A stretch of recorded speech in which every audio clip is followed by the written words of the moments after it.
হায়রে হায়, এটা কি করলো ফেসবুক! সবাইকে এখন মনিটাইজেশনের অপশন দিয়ে দিল।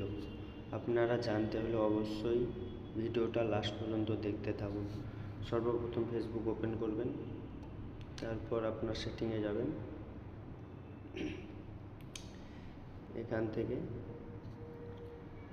যে মনিটাইজেশনে যাবেন, যে দেখতে পাবেন মনিটাইজেশন অন। আপনারা যদি এরকম নোটিফিকেশন দেখায় তাহলে আপনারা 2 দিনের মধ্যে 3 দিনের মধ্যে খুব তাড়াতাড়ি মনিটাইজেশন সেটা পেয়ে যাবেন। দেখুন উপরে লেখা আছে, নিচে লেখা আছে। আপনার লোগোটা যদি চেঞ্জ হয় অবশ্যই আপনি পাবেন খুব তাড়াতাড়ি। ধন্যবাদ।